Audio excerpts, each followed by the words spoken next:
Waheguru Ji Ka Khalsa, Waheguru Ji Ki Fateh. Welcome to this segment of Coach Gurbani's a-sabad-a-day. The recitation is from Gauri Mahalla Panjama.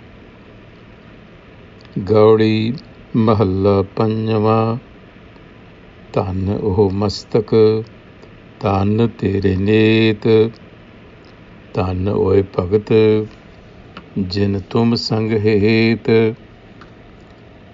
नाम बिना कैसे सुख लहिए, रसना राम नाम जस कहिए रहाओ। तिन ऊपर जाइए कुर्बान, नानक जिन जपया निर्बान। तिन ऊपर जाइए कुर्बान, Nanak jin japya nirban. Another short passage, just a couple of lines really, but very significant in that it continues to speak about the method, the way to lasting happiness, meaningful happiness. So, Dhan a-sabad-a-day, Dhan Tere Net, Dhan a-sabad-a-day, Jin tum sang het. So the mind is rich in intellect, visionary and insight, and is blessed when the devotee cultivates love of the self. Jin tum sang het. Het is love. So the cultivation of love for the self by the devotee is a blessed state of being. And the mind is then rich in intellect, and it is also visionary in that it has a vision. Naam bina kaise sukh lahiye, rasana ram naam jas kahiye. This is the Rahao Pankti. And the Guru asks, without self-knowledge, how can our lives be satisfactory? How is that even possible? And he says, with the tongue, recite the Sabad of Guru wisdom and sing to the glory of the self. So he's telling you the method to self-knowledge, the Jugat.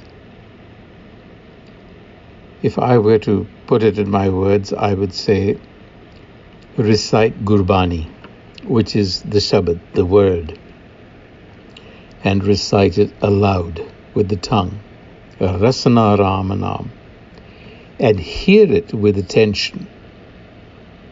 Create a resonance that will fill the mind with love and devotion. Because Gurmat or Gurbani is really based on the mystery of Sabad, the primordial principle of sound, that is the creative intelligence of the universe, that is vibrating in every particle. Sound and its concomitant, which is speech and language, is the essence then of being human. Speaking is our main motor activity, and yet unfortunately not used very widely, except by enlightened individuals like the Gurus, who have discovered the real power of the word as a liberating force. This is what the Gurus are teaching us, that there exists a divine word, the Shabad, beyond human speech, which reveals a higher form of truth in transcendent states of consciousness. So we have to get there. And the mental tools that they have given us are Jap, Simran, Dhyan. So it is no surprise that the foundational practice in Sikhi involves Shabad, sound, and attentive listening, Sunaya, because this is based on the notion that words have potency. And so you have to use words and speech, human words and speech, to ultimately transcend them to the divine word. And the whole thrust of our existence is sukh, which is often translated as happiness. But one key ingredient is missing from happiness in our lives, and that is satisfaction, tripti. And enjoyment is another element, bhog, which we can have a lot of, but it is satisfaction that eludes us. And the opposite of sukh is unhappiness, where one of these elements, satisfaction, enjoyment, and meaning, is missing. In Gurmat, we find that the element that causes us most grief is the lack of satisfaction, because it is fleeting.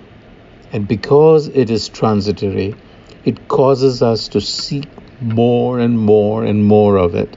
And that is when the problem begins.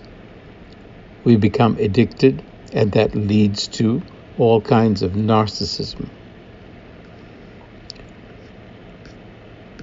And the Guru concludes by saying, Tin upar jaiye kurban, Nanak jin japya nirban. So japya again is the tool. Nanak says, I offer myself in submission to those who have reflected on and achieved emancipation from desire.